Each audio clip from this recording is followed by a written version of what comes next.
नमस्कार दोस्तों, Jharkhand coaching classes के यूट्यूब चैनल में आप लोगों का स्वागत है। हम लोग जेपीएससी मेंस के संदर्भ में एक वीडियो सीरीज चला रहे हैं जिसमें जेपीएससी मेंस का जो सोशल साइंस का पेपर है उसको एक एक करके समझने का प्रयास कर रहे हैं। हिस्ट्री के संदर्भ में, ज्योग्राफी के संदर्भ में हम लोग समझे कि उसका सिलेबस क्या है, उसमें कौन कौन सा बुक जो है आप पढ़ सकते हैं। अगर वो सारे बुक आप नहीं पढ़ सकते हैं तो आपको सिंपली ये भी कहा गया था कि एक गाइड बुक लीजिए और उसके बाद आपको एक सेक्शन, जैसे हिस्ट्री के बारे में कहा गया था कि चार सेक्शन है, तो 4 सेक्शन में झारखंड तो आपको पढ़ना ही पढ़ना है और उसके बारे में आंसर लिखना ही है क्योंकि झारखंड का सिविल सर्विस का एग्जाम दे रहे हैं। बाकी 3 सेक्शन में कोई एक सेक्शन आप चूज कर लीजिए और कम से कम उतना का ऑथेंटिक बुक पढ़ने का प्रयास कीजिए। अगर आप एंशिएंट पढ़ रहे हैं तो एंशिएंट का ऑथेंटिक बुक को रेफर कीजिए, मिडिवल पढ़ रहे हैं तो मिडिवल का, और मॉडर्न पढ़ रहे हैं तो मॉडर्न का। बाकी 2 जो सेक्शन है उसको आप थोड़ा थोड़ा ओवरव्यू लेके रखिए ताकि ऑब्जेक्टिव आपका बन जाए। और अगर कोई एक सेक्शन आप तैयार करके गए हो, बाय चांस अगर वो आप नहीं लिख पाए तो दूसरा सेक्शन आपके पास इतना नॉलेज होना चाहिए कि उसको आप लिख सके। तो ये सब चीज तो हम लोग पिछले वीडियो में चर्चा कर चुके थे। ये भी आपको बताया गया था केवल स्ट्रेटजी पे हम लोग बात नहीं करेंगे, उस पर काम भी करेंगे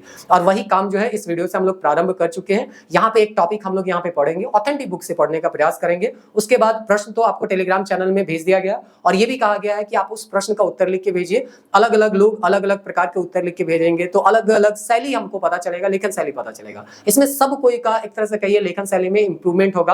और अगर आप ये सोच रहे हैं कि मेरा लेखन शैली को कोई दूसरा कॉपी कर लेगा तो इस संकीर्ण सोच के साथ हम पिछले वीडियो में भी कहे थे कि आप आगे नहीं बढ़ सकते हैं। तो चलिए ठीक है, अगर नहीं लिख के भेजना चाहते हैं वो आपकी मर्जी है, उसमें हम लोग जोर जबरदस्ती नहीं करेंगे। ये वीडियो उन लोगों के लिए है जो कि ऑफलाइन क्लास ज्वाइन नहीं कर पा रहे हैं या ऑनलाइन क्लास ज्वाइन नहीं कर पा रहे हैं क्योंकि उनके पास इतना आर्थिक स्थिति उनका इतना बेहतर नहीं है कि ये क्लास को ज्वाइन कर सके। तो उन लोगों के लिए तो कम से कम उनको भी एक प्लेटफॉर्म मिल जाएगा जहां वो कुछ चीज लिख के भेजेंगे और उसको हम जो है टॉपिक कंप्लीट करने के बाद पढ़ेंगे। तो अगर आप चाहें तो लिख के भेज सकते हैं, कोई दिक्कत नहीं है। अब यहाँ पे हम लोग जो है आज शुरुआत करने वाले हैं मिडिवल का। फर्स्ट टॉपिक जो है वो द अरब इन्वेजन। तो ये वीडियो जो है वो किन के लिए लाभदायक है, तो जो भी जेपीएससी मेंस दे रहे हैं उनके लिए तो लाभदायक है ही है। अगर आप ऑफलाइन क्लास या ऑनलाइन क्लास ज्वाइन भी किए तो भी आप एक आध 2 वीडियो आप देखने का प्रयास कीजिए। अगर लगता है कि इसको देखने के बाद आपको कुछ नया जानने को मिल रहा है तो आप इसको कंटिन्यू कर सकते हैं, नहीं तो इसको आप छोड़ दीजिए, कोई दिक्कत नहीं है, स्किप कर सकते हैं।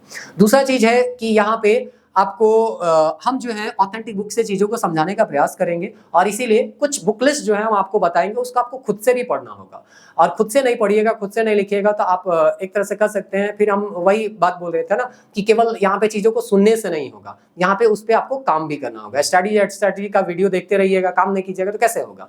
तो इस तरह से आपको चीजों को लिख के भेजना होगा और आपको चीजों को थोड़ा सा अपने से भी पढ़ना होगा क्योंकि अपने से जब हम पढ़ते हैं तो चीजें और भी ज्यादा क्लियर हो जाती है।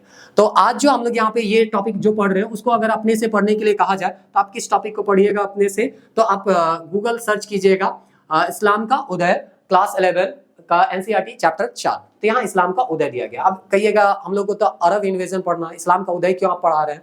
देखिए 1857 का क्रांति हमको जब पढ़ना होता है तो 1857 का क्रांति ही नहीं पढ़ते हैं बल्कि उसका जो बैकग्राउंड था, आखिर उस घटना का घटने का क्या क्या कारण था, उसको समझने के लिए जो 10 साल 15 साल भी पहले का भी घटना उसको भी हम लोग जानने का प्रयास करते हैं। तो उसी तरह से इनका जो साम्राज्य विस्तार हो रहा था, ये भारत तक पहुंच रहे थे और भारत ही नहीं विश्व के अलग अलग हिस्सों तक ये अपने साम्राज्य का विस्तार कर रहे थे। तो इसका क्या कारण था, इसका उत्पत्ति कैसे हुआ, ये सब थोड़ा बहुत आपको समझना होगा क्योंकि ये नहीं समझिएगा तो आपको तुर्क किसको कहते हैं, वो कैसे इस्लाम ग्रहण कीजिए ये भी आपको नहीं समझ में आएगा। मामलुक वर्ड किसके लिए यूज किया जाता है, मामलुक वंश तो हम लोग पढ़ लेते हैं, तो ये सब कैसे आया वो आपको नहीं पता चलेगा। गवर्नर शब्द का हम यूज करेंगे तो वो गवर्नर कब यूज किया गया, किसके लिए यूज किया गया, ये समझ में नहीं आएगा। या खलीफा वर्ड, खिलाफत आंदोलन आधुनिक भारत में हम लोग पढ़ते हैं, वो खलीफा वर्ड कहां से शुरू होता है, कब से शुरू होता है, ये सब सारा चीज आज के इस इंट्रोडक्शन वीडियो में ही पता चलेगा जो कि संबंधित है इस्लाम के उदय से। तो डिटेल वाइज पढ़ना है तो एनसीईआरटी क्लास 11 का चैप्टर 4 जो है उसको आप पढ़ सकते हैं। तो यहाँ पे चूंकि हम लोगों के सिलेबस में सीधे सीधे इस्लाम का उदय लिखा हुआ नहीं है तो बहुत ज्यादा डिटेल में नहीं पढ़ना है, केवल इतना ही पढ़ना है कि चीजों को हम थोड़ा सा उसका पृष्ठभूमि के तौर पे समझ सके। और एक चीज और भी हम क्लियर कर देना चाहते हैं कि आप पीटी से आप मेंस में आ चुके हैं और मेंस में जब आते हैं तो चीजों को विश्लेषणात्मक तरीके से आपको देखना होगा क्योंकि एक ही तथ्य के कई सारे पक्ष होते हैं। उन सब पक्ष को देखते हुए जब आप आंसर राइटिंग करते हैं तो आपका जो आंसर होता है वो बेहतर माना जाता है। तो देखिए 100% तो कोई भी परफेक्ट आंसर है नहीं, तो आपको प्रयास करना है जितना से जितना अपना आंसर को बेहतर कर सके। इसीलिए हम कह रहे हैं कि अलग अलग लिख के लोग अगर भेजते हैं और उसको हम पढ़ रहे हैं तो हर कोई को सीखने को यहाँ पे थोड़ा थोड़ा कुछ ना कुछ मिलेगा। और जो ये सोच रहा है कि हम अपना जो तरीका है वो किसी को बताएंगे नहीं, तो ठीक है, वो अपना तरीका अपने पास रखे।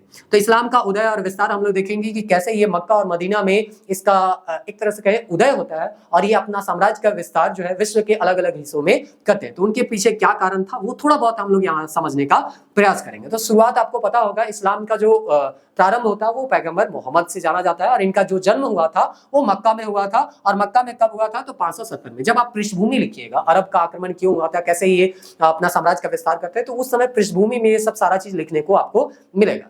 अब उस समय का अरब का समाज देखिएगा ना, तो कई कबीलों में बटा हुआ था जिसको खानाबदोश कबीले के तौर पर हम लोग जानते थे, जो कि एक जगह से दूसरे जगह जाते थे और अपना जीवन बसर करते थे। जैसे आप समझिए यहाँ पे हम लोग जनजाति पढ़ते हैं, तो अलग अलग जनजाति है, अलग अलग जनजाति के अलग अलग सर्वोच्च देवता होता है। अभी मारंग गुरु होगा सर्वोच्च देवता कि आपका ठाकुर देव होगा, इसको लेके विवाद हो रहा था। तो इसी तरह से अलग अलग जनजाति के अलग अलग देवता होते थे। तो उसी तरह से यहाँ पे अलग अलग कबीले होते थे, उनके अलग अलग देवता होते थे, उनके अलग अलग अध्यक्ष होते थे जिनको शेख के तौर पे जानते थे। और आप जानते हैं कि कोई भी कबीला या कोई भी व्यक्ति अगर किसी कबीला से जुड़ा हुआ है तो चाहेगा कि उसका कबीला जो है वो सबसे सर्वोच्च स्थान पे रहे। आप सिंपल सा देख लीजिए, पॉलिटिकल पार्टी अभी देख लीजिए, कोई भी पार्टी चाहता है कि उनका पार्टी जो है वो सबसे टॉप लेवल पे रहे। क्यों? क्योंकि वो चाहता है कि उनका जो सोच है, उनका जो दर्शन है, वो सब कोई उसको फॉलो करे। और यही चीज आपको यहाँ पे भी देखने को मिलेगा। बहुत सारे कबीले होंगे, उनमें एक कबीला होता है कुरैश कबीला, और उसी कुरैश कबीला से संबंधित थे आपके पैगंबर मोहम्मद। तो पैगंबर मोहम्मद का जो सोच था, जो दर्शन था, वो चाहते थे बाकी जो कबीले लोग हैं वो भी इसको स्वीकार करें। और इस तरह से यहाँ पे कहा जाता है कि पैगंबर मोहम्मद जो भी अपना दर्शन देते हैं, उस दर्शन को मानने वाले लोग जो हैं वो इस्लाम धर्म के कहलाते हैं, या मुसलमान धर्म वो मुस्लिम कहलाते हैं। जैसे आप सिंपली इसको समझ सकते हैं, जैसे बुद्ध थे तो बुद्ध एक अपना दर्शन देते हैं, उस दर्शन को जो भी फॉलो करेंगे वो क्या कहलाए? बौद्ध कहलाए। उसी तरह से महावीर जैन है, वो अगर कोई दर्शन देते हैं, कोई थ्योरी देते हैं, उसको जो अपनाता है वो किस धर्म के कहलाते हैं? जैन धर्म। तो उसी तरह से पैगंबर मोहम्मद जो है एक अपना दर्शन देते हैं, एक थ्योरी देते हैं। इस चीज को जो भी अपना लेता है अपने जीवन में वो उस धर्म का कहलाने लग जाता है। तो इस तरह से इस्लाम का एक तरह से हम कह सकते हैं उदय होता है और इस इस्लाम धर्म को ग्रहण करने वाले मुसलमान कहलाते हैं। तो इस तरह से यहाँ पे आपको थोड़ा डेवलपमेंट देखने को मिलेगा। जैसे अभी हम बताएं कि कोई भी व्यक्ति अगर किसी कबीला से जुड़ा हुआ है तो वो चाहेगा उसका कबीला जो है सर्वोच्च स्थान पे चला जाए और उसका जो सोच है बाकी कबीले लोग भी मानने लगे। तो इस तरह से समय बीतता जाएगा और 612 जहां तक हमको लग रहा है 612 ही के आसपास यहाँ पे ये डेट है, आप किताब में आसपास देख लीजिएगा 612 ही है, या हम देख लें, हाँ 612 है। तो 612 में यहाँ पे जो पैगंबर मोहम्मद है खुद को क्या कर देते हैं? खुदा का संदेशवाहक घोषित कर देते हैं। तो इस तरह से यहाँ पे वो कहते हैं कि खुदा जो है या जो ईश्वर है उसको एक संदेशवाहक के तौर पे भेजे हैं और लोगों को एक तरह से कहिए सही रास्ता दिखाने का जो काम है वो पैगंबर मोहम्मद को जो खुदा है वो उनको दिए हैं। तो इस तरह से आप इस्लाम का थोड़ा बहुत उदय के बारे में यहाँ पे जान लिए। अब जब उदय हो जाता है तो कोई भी धर्म को अगर बचना है तो उसको विस्तार करना होगा, क्योंकि जितना ज्यादा से ज्यादा लोग उस धर्म को मानेंगे वो धर्म जो है वो उतना ही आगे बढ़ेगा। तो इसलिए यहाँ पे देखिए, जब एक धर्म या एक गुट जब आगे बढ़ता है तो दूसरे गुट जो है वो डाउन होते जाते हैं। आप सिंपली समझिए कि बहुत सारा पॉलिटिकल पार्टी, एक पार्टी जब क्या होता है आगे बढ़ता है तो दूसरा पार्टी जो है अपने आप डाउन चला जाता है। तो जो डाउन जा रहा है वो कभी नहीं चाहेगा कि हम डाउन में जाएं, बल्कि वो चाहेगा कि दूसरा पार्टी जो ऊपर जा रहा है उसको हम किसी तरह से क्या करें, नीचे गिराए, ताकि हमारा अस्तित्व बना रहे। तो इसी तरह से आप देखिएगा मक्का में जब एक तरह से ये अपना जो दर्शन है उसको समझा रहे थे लोगों को और लोग इससे प्रभावित हो रहे थे और इस्लाम धर्म को ग्रहण कर रहे थे, तो बाकी जो दूसरे कबीले के लोग थे वो लोग सोच रहे थे कि अगर इसी तरह से ये करता रहा, ये करते रहे तो हमारा जो धर्म है या दर्शन है वो लुप्त हो जाएगा और इसके बाद इनका दर्शन जो है वो बना हुआ रहेगा। तो इस तरह से लोगों के बीच विवाद हुआ और विवाद इतना ज्यादा बढ़ गया कि पैगंबर मोहम्मद को यहाँ से विस्थापित होना पड़ा और यहाँ से मक्का से उनको जाना पड़ा मदीना। तो इस तरह से मक्का से जब ये मदीना जाते हैं 622 ईस्वी में, तो इसको यहाँ पे हिजरी सन का प्रारंभ माना जाता है। ये एक बहुत बड़ा घटना था। तो इस तरह से इस घटना को शुरुआत ये जो घटना घटा उसको एक मतलब शुरुआती होता है ना, कैलेंडर हम लोग शुरुआत करते हैं जैसे शक संवत, तो इस तरह से यहाँ पे आपका हो जाता है या गुप्त संवत होता है। तो उसी तरह से जब पैगंबर मोहम्मद जो है मक्का से मदीना जाते हैं तो उस घटना को इंपॉर्टेंट मानते हुए उसको हिजरी सन का प्रारंभ माना जाता है। तो कभी पूछा जाएगा तो आप ऑब्जेक्टिव के तौर पे याद रखिएगा 622 है। अब देखिए एक जगह को छोड़ के वो दूसरे जगह जाते हैं, तो दूसरे जगह जाएंगे तो अपना वर्चस्व तो उनको स्थापित करना होगा, नहीं तो फिर से वहां से भी किसी को किसी के द्वारा विस्थापित कर दिया जाएगा। अगर इस तरह से विस्थापित होते रहे तो अपना दर्शन को वो कैसे लोगों तक पहुंचा पाएंगे।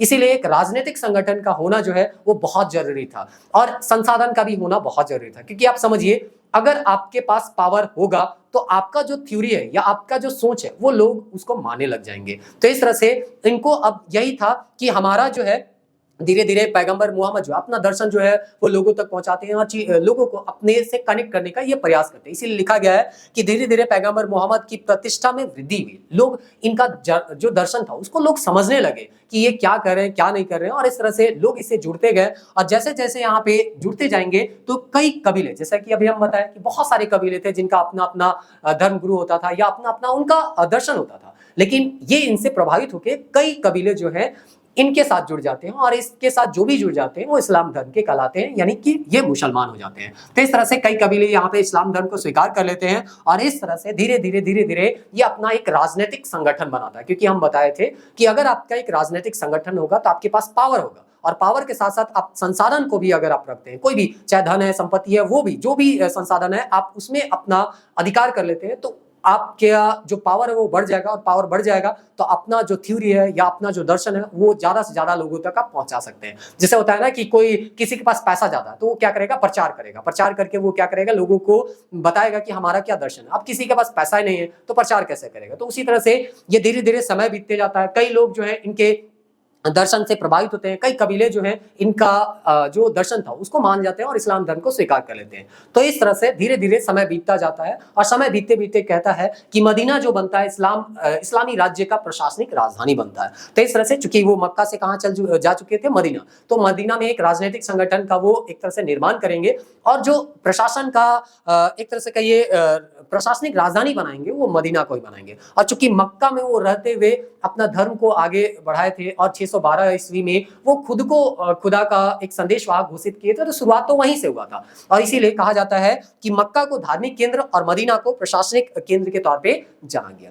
तो इस तरह से हम थोड़ा बहुत समझाने का प्रयास किए कि कैसे पैगंबर मोहम्मद का 570-71 में जन्म होता है, 612 आते आते वो खुद को खुदा का संदेशवाहक घोषित करते हैं, और उसके बाद अपना जो दर्शन है लोगों तक पहुंचाने का प्रयास करते हैं। लोग समझते हैं, कई सारे लोग उनसे जुड़ते हैं, और उनके बाद वो एक राजनीतिक संगठन तैयार करते हैं। और इस तरह से मदीना में जब उनको मक्का से विस्थापित होना पड़ता है तो मदीना में जाके अपना एक राजनीतिक संगठन वो तैयार करेंगे, संसाधन वहां पे जुटाने का प्रयास करेंगे, और अपना विचार जो है वो लोगों तक पहुंचाने का प्रयास करेंगे। और इस तरह से समय बीतता जाता है, और समय बीतते बीतते जब इनका देहांत 32 में होता है, 632 में होता है, तो तब तक ये जो है मदीना को प्रशासनिक राजधानी बना चुके थे, और मक्का को जो धार्मिक केंद्र था इस्लाम का वो बन चुका था। तो इस तरह से पैगंबर मोहम्मद के बारे में हम लोग इतना तक जाने। अब देखिए, समय के साथ पैगंबर मोहम्मद जो है इस दुनिया को छोड़ के चले जाते हैं, उनका देहांत हो जाता है 632 में। अब जब एक बड़ा शक्ति जो होता है वो एक तरह से कहिए का पद जो है खाली हो जाता है, तो उसके नीचे जो पद होते हैं आपस में लड़ने लग जाते हैं। मतलब जैसे कि आप समझ लीजिए कोई भी एक प्रशासनिक, जैसे कि आप एग्जांपल ले सकते हैं भारतीय इतिहास से, अशोक जब समाप्त हो जाता है या अशोक का जब मृत्यु हो जाता है तो उसके बाद मौर्योत्तर काल होता है। क्यों? क्योंकि बहुत सारे छोटे छोटे राजवंश यहाँ पे आ जाते हैं, क्योंकि एक बड़ा ऐसा कोई शक्ति नहीं आता है जो कि सबको केंद्रित करके रख सके। उसी तरह से गुप्त काल के बाद गुप्तोत्तर आ जाता है। तो उसी तरह से पैगंबर मोहम्मद का जब देहांत हो जाता है तो उनका स्थान कौन लेगा, इसको लेके विवाद होता है। अलग अलग कबीले लोग के जो बोलते हैं हम इसका हेड बनेंगे, हम इसका हेड बनेंगे, और इसके चक्कर में बहुत सारा विवाद भी होता है। इस विवाद को थोड़ा सा आप समझने का प्रयास कीजिए। तो इस तरह से आपस में कई कबीले होते हैं, उनके बीच मतभेद हो जाता है कि पैगंबर ये कहते थे, वो कहते थे। आप खुद देख लीजिए ना बौद्ध धर्म में कि जैसे बुद्ध का यहाँ पे, बौद्ध धर्म का यहाँ पे क्या होता है, या बुद्ध का मृत्यु हो जाता है तो उसके बाद कहीं हीनयान, कहा महायान, उसके बाद तो और ना जाने कितना संप्रदाय यहाँ पे बन जाता है। तो उसी तरह से यहाँ पे सबसे एक टॉप पोजीशन में जो व्यक्ति थे धर्म का, जो इनका से प्रारंभ माना जाता है पैगंबर मोहम्मद को, वो जब इस दुनिया को छोड़ के चले जाते हैं तो उसके बाद जो बचते हैं वो लोग आपस में ही विवाद में फंस जाते हैं और उनके बीच गहरा मतभेद हो जाता है। तो इस तरह से जब मतभेद हो जाता है तो कुछ लोग जो है इसको संगठित करने का प्रयास करेंगे, और इस तरह से एक संस्था का निर्माण होगा। जब एक व्यक्ति, देखिए यहाँ तो एक व्यक्ति काफी थे, लेकिन जब यहाँ पे कोई एक व्यक्ति यहाँ पे सबको संभाल नहीं पाएगा तो एक संस्था बना देगा, और उस संस्था में कई लोग होंगे, और उनमें से ही जो कई लोग होंगे उनमें से एक लोग को चुन लिया जाएगा और उसको एक पदवी दे दिया जाएगा। तो इस तरह से यहाँ पे जब पैगंबर मोहम्मद का देहांत होता है तो उसके बाद खिलाफत नामक एक संस्था का निर्माण हुआ। संस्था इंस्टीट्यूशन है, तो कोई भी इंस्टीट्यूशन में कोई एक व्यक्ति नहीं होता है, बहुत सारे व्यक्ति होते हैं और उस इंस्टीट्यूशन को या संस्था को चलाने के लिए एक व्यक्ति को हेड बनाया जाता है। जैसे गांव का कौन होता है हेड? मुखिया। तो उसी तरह से इसका हेड जो बनाया गया वो किसको बनाया गया? यहाँ पे खलीफा को। तो आपको याद रखना है कि जब पैगंबर मोहम्मद का देहांत हो जाता है तो उनका स्थान लेने के लिए एक व्यक्ति को यहाँ पे दर्जा दिया गया या एक पद का सृजन किया गया जिसको खलीफा कहा जाता है। और यही खलीफा को हम कहते हैं धार्मिक गुरु के तौर पे इनको जाना जाता है। और इसी के साथ एक तरह से कहिए भेदभाव किया गया था या जो वादा किया गया था अंग्रेजों का वो वादा खिलाफी करते हैं और इसीलिए खिलाफत आंदोलन भी होता है। तो उम्मीद करते हैं खलीफा वर्ड आपको समझ में आ गया होगा कि पैगंबर मोहम्मद का जब देहांत होता है तो कई कबीले आपस में लड़ने लग जाते हैं और इसको बचाने के लिए कि ये इस्लाम धर्म जो है वो टूट ना जाए, बिखर ना जाए, इसके लिए कई कबीले आपस में आते हैं और एक संस्था का निर्माण करते हैं। उस संस्था का नाम था खिलाफत और उस संस्था का जो हेड होते थे उसको हम लोग क्या बोलते थे? खलीफा। तो उम्मीद करते हैं ये आपको समझ में आ गया होगा। अब यहाँ पे खलीफा का जो या खिलाफत का जो उद्देश्य होता था वो अपना एक उद्देश्य लेके चलेंगे कि आखिर हमारा उद्देश्य क्या है, क्योंकि पैगंबर का जो भी दर्शन होगा उसको तो आगे बढ़ाना होगा ना। तो इस तरह से यहाँ पे उनका उद्देश्य क्या था? तो सबसे पहला उद्देश्य था कबीलों पर नियंत्रण रखना। जैसे कि आपको बताया गया कि पैगंबर मोहम्मद का देहांत होता है तो कई सारे कबीले जो है वो क्या करने लग जाते हैं? विद्रोह करने लग जाते हैं। तो उनको दबाना सबसे प्रमुख इनका क्या था? उद्देश्य था इस खिलाफत नामक संस्था का। तो इस तरह से ये था। दूसरा क्या था इनका उद्देश्य? तो इनका उद्देश्य था राज्य के लिए संसाधन को जुटाना, क्योंकि हम बताए थे कि जिसके पास पैसा नहीं होगा, संसाधन नहीं होगा, वो अपने विचारों को ज्यादा से ज्यादा फैला नहीं सकता है। आप खुद सोचिए कि आपके पास प्रचार करने के लिए पैसा नहीं होगा तो आप पंपलेट छपवाइएगा कैसे और लोगों को बताइएगा क्या कि आपके पास क्या है ना, आपका क्या दर्शन है, क्या सोच है, आप बता नहीं सकते हैं। तो इसीलिए राजनीतिक संगठन तो है ना थोड़ा बहुत बन ही चुका था। अब धीरे धीरे इनका उद्देश्य था कि ज्यादा से ज्यादा संसाधन जुटा सके। और संसाधन कहाँ मिलेगा? संसाधन आपको विश्व के अलग अलग हिस्सों में मिलेगा और यहीं से इसीलिए हम बताए थे कि पृष्ठभूमि को समझिए कि अरब यहाँ पे आक्रमण क्यों होता है या गजनी क्यों आक्रमण करते हैं, गौरी क्यों आक्रमण करते हैं, कि यहाँ पे संसाधन को जुटाने के लिए और साथ ही साथ इस्लाम को वो प्रचार करने के लिए ये लोग जो है मक्का और मदीना यानी कि हम कह सकते हैं अरब से हट के ये विश्व के दूसरे हिस्सों में जाते हैं। तो इस तरह से यहाँ से चीजों को समझने का प्रयास कीजिए और यहीं से आपको चीजों को लिखना होगा। तो इसलिए यहाँ हम थोड़ा बहुत आपको समझाने का प्रयास करें। अब यहाँ पे खिलाफत नामक एक संस्था है तो वहां पे खलीफा होता था सबसे महत्वपूर्ण पद। तो खलीफा के बारे में भी थोड़ा सा ध्यान लीजिए। प्रथम जो 4 खलीफा है उससे थोड़ा सा जानकारी रखना होगा क्योंकि यहाँ से शिया और सुन्नी भी यहाँ पे आपको देखने को मिलेगा। तो प्रथम जो खलीफा हुए थे वो कौन हुए थे? अबू बकर। और अबू बकर जो है पैगंबर के मृत्यु के पश्चात हुए विद्रोह का दमन करते हैं। तो देखिए हम बताए थे कि जैसे एक बड़ा शक्ति क्या होता है? छिन्न होता है, पद खाली होता है, तो उसको एक तरह से कहिए संगठित करने के लिए कोई एक व्यक्ति होना चाहिए। तो इस तरह से व्यक्ति जो उभर के आते हैं वो कौन थे? अबू बकर। अबू बकर को खलीफा का पद दिया जाता है और जो भी विद्रोह कर रहे थे उसको दबाने का प्रयास करते हैं। तो इस तरह से खिलाफत नामक संस्था जो है उसका जो हेड थे खलीफा, उनका नाम था अबू बकर। और उस समय जो पैगंबर मोहम्मद के समय इन अलग अलग कबीलों का विद्रोह हो रहा था उसको ये दबाने का प्रयास किए और बहुत हद तक ये सफल भी रहते हैं। और उसके बाद दूसरे खलीफा आते हैं और दूसरे खलीफा जो थे वो उमर थे और वो उमर जो है अपना साम्राज्य का और संसाधन का एक तरह से कहिए जुटाने के लिए एक विश्व के अलग अलग हिस्सों में आक्रमण भी करेंगे। समझिए चीजों को थोड़ा सा समझने का प्रयास कीजिए। आप उत्तराधिकारी बनते आ रहे हैं तो बहुत सारे शुरुआती में क्या था ना कि ये था तो खिलाफत का उद्देश्य आपको बताया गया कि कबीलों को नियंत्रण रखना। तो सब अलग अलग कबीले थे, सब विद्रोह कर रहे थे, तो नियंत्रण तो रख लिया, चले ठीक है। लेकिन नियंत्रण रखने के साथ आप उसको पैसा चाहिए ना, संसाधन चाहिए और राजनीतिक आपका जो साम्राज्य उसको विस्तार भी करना है। तो इसके बाद जो नेक्स्ट यहाँ पे आएगा खलीफा या आएंगे तो वो जो होंगे वो क्या करेंगे? अपना साम्राज्य का विस्तार करेंगे। जैसे साम्राज्य का विस्तार होगा संसाधन में उनको ज्यादा से ज्यादा क्या होगा? मिलेगा। और इसी क्रम में ये भारत की ओर भी आएंगे। तो सबसे पहले तो आप जहां पे है उसके नजदीक में ना जाइएगा। तो यहाँ पे जैसे ये आपका बॉर्डर है तो आप यहाँ पे ना आक्रमण पहले कीजिएगा, तब ना सीधे यहाँ पे भारत में आइएगा कि सीधे यहाँ पे भारत ही आ जाइएगा। तो अपने आस पड़ोस के जो भी यहाँ पे थे, जिनमें 2 जगह का यहाँ पे नाम दिया गया है। पहला बाइजेंटाइन साम्राज्य जो कि ईसाई धर्म का पोषक था और दूसरा है शशानी साम्राज्य जो कि पूरब की ओर था और वो जरथुस्त्र धर्म का वो पोषक था। तो यहाँ पे जाएंगे, इस्लाम धर्म का प्रचार प्रसार भी करेंगे, राजनीतिक संगठन के तौर पर उसको अपने साम्राज्य में जोड़ने का भी प्रयास करेंगे और वहां जो संसाधन है उस पर कब्जा करने का भी प्रयास करेंगे। तो इस तरह से जो है अपना साम्राज्य का ये विस्तार कर रहे थे। अब थोड़ा सा यहाँ पे जो हम बाइजेंटाइन यहाँ पे बताया वो साम्राज्य आप देख लीजिए कि यहाँ पे आप देख रहे होंगे, यहाँ पे मक्का है, यहाँ पे मदीना, ये एनसीईआरटी से ही हम कॉपी किए हैं। और इस साइड जो है ईरान का यहाँ पे इराक है, ईरान है, यहाँ पे आपको इसी साइड यहाँ पे ससानी साम्राज्य नहीं लिखा गया है, तो इसी साइड पूरब में आप देखिएगा ससानी साम्राज्य था। तो आपका पश्चिम में भी ये आक्रमण करेंगे और पूरब में भी ये क्या करेंगे, आक्रमण करेंगे, और धीरे धीरे ये जो क्षेत्र है उसको अपने अधीन लाने का प्रयास करेंगे। तो आप कॉन्सेप्ट लेके चलिए, पैगंबर मोहम्मद का देहांत होता है, उसके बाद खलीफा बनते हैं, और इस तरह से खलीफा लोग जो होते हैं वो क्या करते हैं, अपने साम्राज्य का विस्तार करने के लिए अलग अलग जगह यहाँ पे आक्रमण करने का प्रयास करते हैं। तो उम्मीद करते हैं चीजों को आप थोड़ा सा कनेक्ट करके लिखने का आप प्रयास कर सकते हैं, क्योंकि जब आप लिखिएगा कि आखिर आक्रमण का क्या कारण रहा था, तो यही सब कारण जो है आपको जोड़ के बताना होगा। अब यहाँ पे अगर देखिएगा तो लास्ट यहाँ पे आपको बताता है कि यहाँ पे 3 सफल अभियानों में अरबों ने सीरिया, इराक, ईरान और मिस्र को मदीना के नियंत्रण में ला दिया था। मतलब यहाँ पे 10 साल होते होते 32 से 632 में पैगंबर मोहम्मद का देहांत होता है, तो 10 साल यानी कि 642 आते आते ये कहते हैं कि अरबों ने, चाहे वो सीरिया हो, यहाँ पे देखिए ये सीरिया आपको दिखाई दे रहा होगा, इराक हो, ये इराक आपको दिखाई दे रहा होगा, ईरान, यहाँ पे ईरान दिखाई दे रहा होगा, मिस्र, यहाँ पे आपको मिस्र दिखाई दे रहा होगा, तो अफ्रीका में, तो ये जो है इस पे क्या कर चुके थे, कब्जा कर चुके थे और अपना साम्राज्य का विस्तार कर चुके थे। तो इसी क्रम में आप देखिए धीरे धीरे जब यहाँ कब्जा हो जाएगा तो इससे आगे अब देखिए यहाँ ईरान है, यहाँ पे ईरान के बाद यहाँ पे गजनी आएगा, और गजनी के बाद यहाँ पे भारत का, यहाँ पे थोड़ा बहुत आपको अगर दिखाई दे रहा होगा तो वहाँ भारत लिखा हुआ है। तो धीरे धीरे जब यहाँ पे बॉर्डर सटेगा तो यहाँ से जो लोग होंगे वो कहाँ की ओर अग्रसर होंगे, भारत की ओर अग्रसर होंगे। तो इस तरह से यहाँ पे जो है हम लोग देखें कि कैसे जो है ये जो है अपना साम्राज्य का विस्तार करते हैं। अब यहाँ पे आप देखिए तीसरे खलीफा जो आते हैं वो उत्थान आते हैं। तो इस तरह से 2 खलीफा के बाद अब तीसरा खलीफा आता है।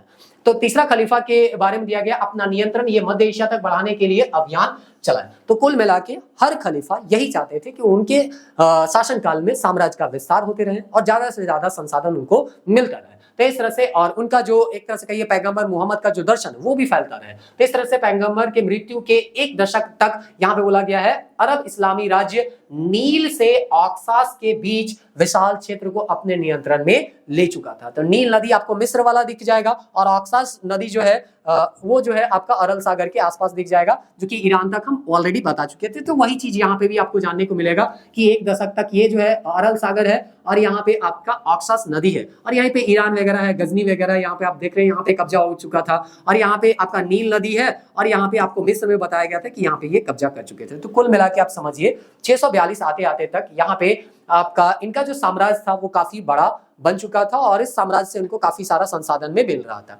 लेकिन समय के साथ जो है जैसे जैसे साम्राज्य का क्या होता है विस्तार होता है, वैसे वैसे कॉम्प्लिकेशन भी बढ़ते जाता है। तो ये कॉम्प्लिकेशन को भी आपको अब समझना होगा, और कैसे यहाँ पे खलीफा का पावर जो कम होता है वो भी आपको यहाँ पे हम समझाने का प्रयास करते हैं। तो देखिए जीते गए सभी प्रांत में खलीफा ने नया प्रशासनिक ढांचा लागू किया। तो जब एक बड़ा साम्राज्य होता है तो एक ही जगह से चीजों को ऑर्गेनाइज करवाना बहुत मुश्किल होता है। जैसे कि हम देखते हैं हमारा देश है तो केंद्र सरकार है, राज्य सरकार है, उसके बाद जिला में है, ब्लॉक में है, इस तरह का अलग अलग प्रशासनिक इकाई होते हैं। तो इस तरह से यहाँ पे क्या किया गया, खलीफा ने एक नया प्रशासनिक ढांचा लागू किया, और यहाँ पे जो छोटे छोटे प्रांत थे उसका जो हेड है उसको बोला गया गवर्नर या अमीर। तो मोहम्मद बिन कासिम जब आएगा तो गवर्नर जो है हज्जाज से वो क्या करता है, अनुमति लेके ही भारत में आक्रमण करता है। तो उस समय हम जब गवर्नर वर्ड का यूज करेंगे तो आपको ये समझ में आना होगा, समझ में रखना होगा कि गवर्नर किसके अधीन होते थे, खलीफा के अधीन होते थे। तो ये चीज आपको छोटे छोटे बात जब डिटेल वाइज पढ़िएगा तभी पता चलता है, नहीं तो हमको पता ही नहीं चलता। उसके बाद यहाँ पे आपको बोला गया कबीला का जो हेड होता था उसको अशरफ। तो अशरफ शब्द का सामान्यतः यूज नहीं किया जाएगा, लेकिन हाँ गवर्नर या अमीर शब्द का यूज आपको देखने को मिलेगा। अब यहाँ पे खलीफा के संदर्भ में और कुछ यहाँ पे देखने को मिलता है कि चौथा खलीफा जो है अब वो कौन मानते हैं, अली। और ये जो चौथा खलीफा है इनको लेके थोड़ा सा विवाद होता है, 2 गुट में ये बढ़ जाएगा। पहले से ही बताया जा रहा है कि शुरुआत से ही कई कबीलों के बीच विवाद चल रहा था। वो विवाद जो है बहुत उग्र रूप नहीं लिया था, लेकिन चौथा जो खलीफा बनते हैं वहां तक आते आते वो उग्र रूप ले चुका था।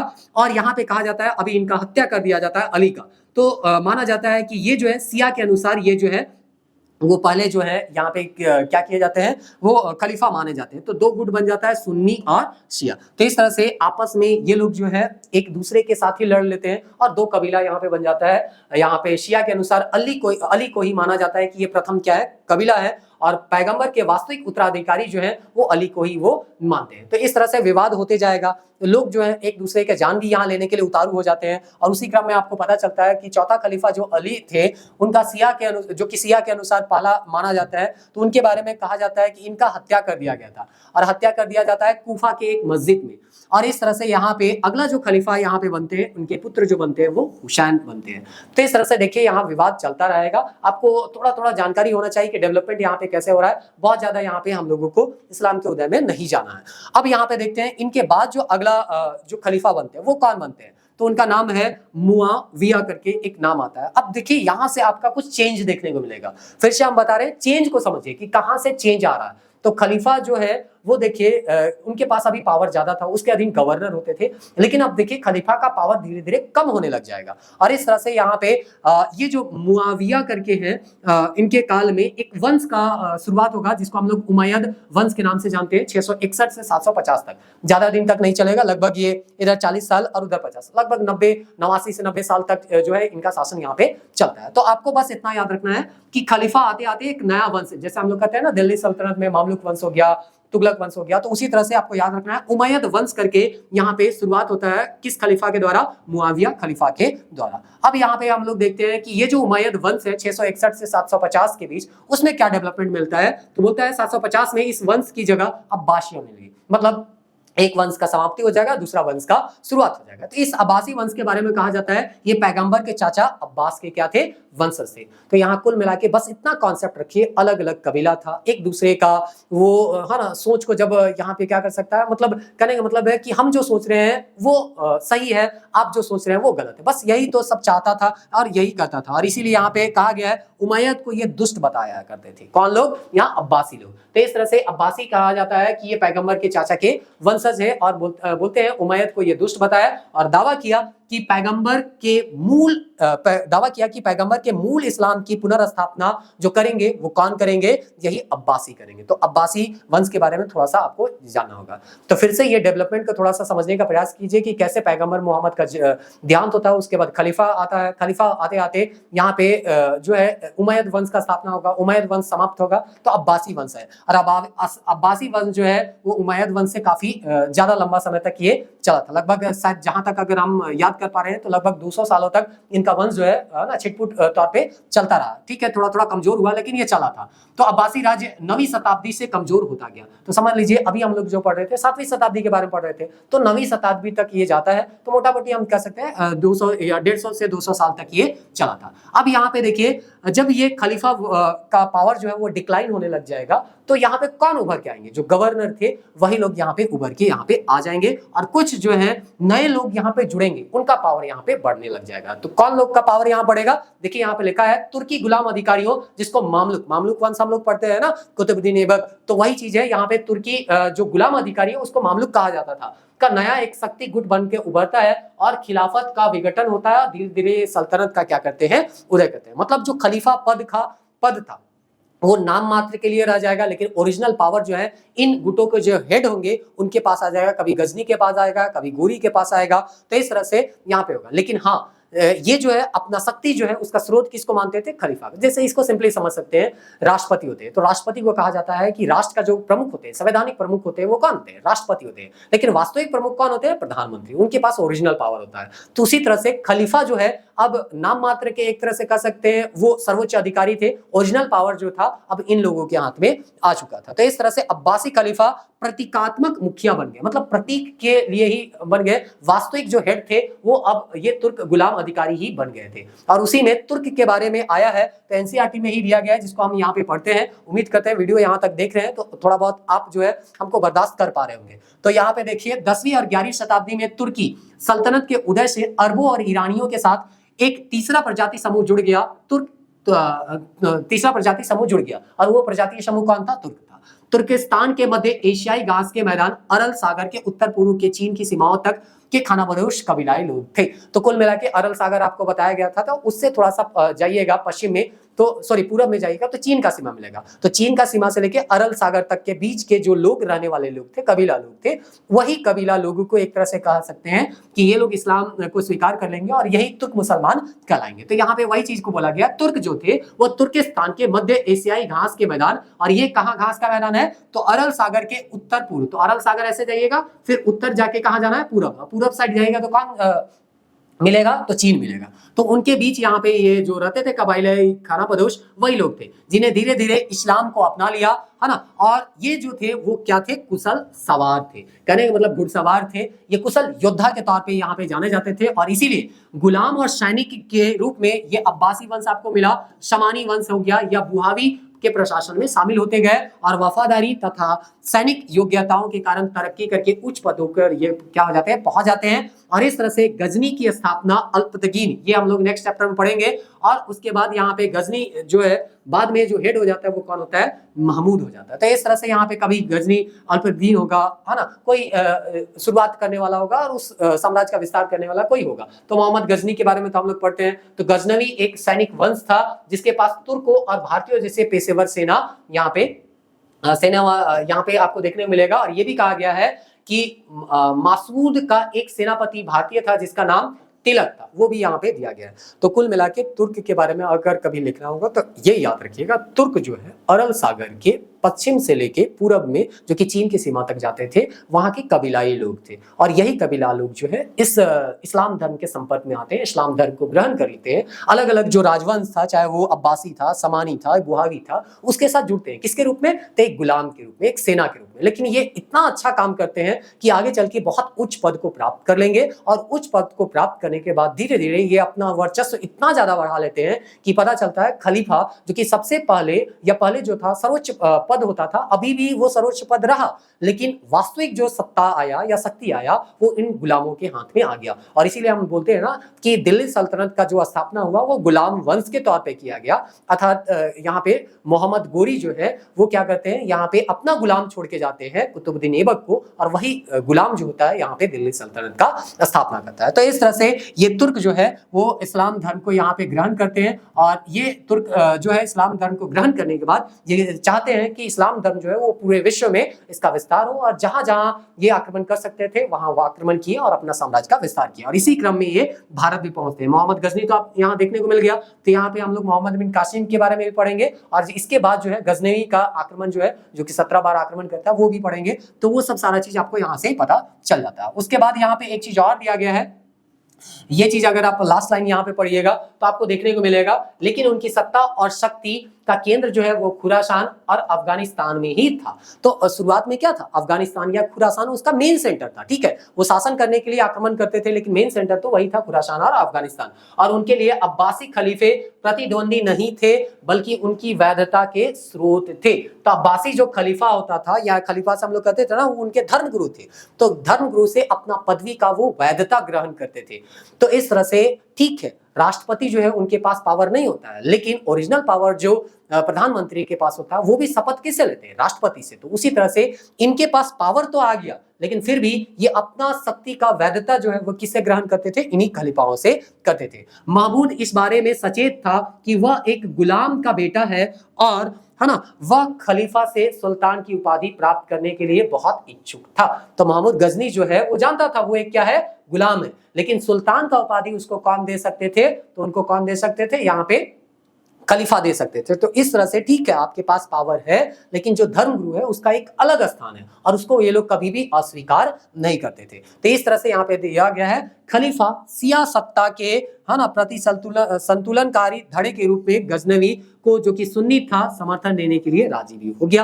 अब खलीफा भी ऐसा नहीं करते थे जिसके पास पावर रहता है उसको दे देते। आप समझिए, राष्ट्रपति प्रधानमंत्री के ना विरोध जनरली नहीं करते, क्योंकि जानते हैं उनके पास बहुमत होता है। तो उसी तरह से जिसका पास पावर है, ठीक है, नाम मात्र के खलीफा थे, लेकिन फिर भी उनको एक सर्वोच्च स्थान दिया गया था। और इस तरह से यहाँ वो जो है उस सर्वोच्च स्थान का अपना मान और सम्मान बचाए रखने के लिए, क्योंकि ज्यादा विरोध करेंगे तो पता चलेगा, हो सकता है इनका वही लोग विरोध कर दे और उनका पद को छीन ले। इसलिए ये लोग जो है उनका विरोध नहीं करते हैं, बल्कि जो पावरफुल होता है उसको सुल्तान का एक तरह से उपाधि दे लेते हैं। तो इससे क्या होता है कि जो खलीफा है उनका भी अपना मान सम्मान बचा हुआ रहता है, और इन लोगों को जो कि सुल्तान अभी बन गए हैं उन लोगों को भी अपना एक क्या मिलता है, वैधता प्रदान हो जाता है कि हाँ चलो, धर्मगुरु जो है हमको मान्यता दे दी है। तो इस तरह से यहाँ पे आज हम लोग जो है अरबों के बारे में, जो थोड़ा सा इस्लाम का उदय और अरब क्यों यहाँ अपना साम्राज्य का विस्तार कर रहे थे, उसको समझने का प्रयास कर रहे हैं।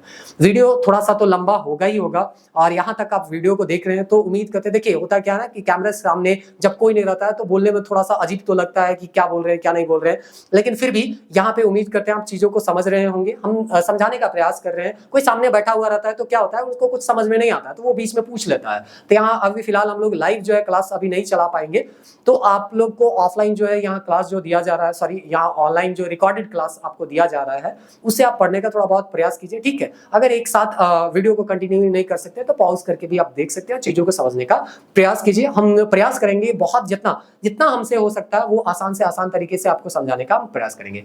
यहाँ का जो क्वेश्चन आपको दिया गया उसको आप लिख के भेजिए। उम्मीद करते हैं आप कोई ना कोई इसको लिख के जरूर भेजिएगा। यहाँ पे जैसे ये टॉपिक कंप्लीट हो जाता है तो उस आंसर को यहाँ पे हम डिस्कस थोड़ा बहुत करने का प्रयास करेंगे। तो आप चीजों को थोड़ा सा समझ लीजिए कि यहाँ पे आज हम लोग पढ़े क्या।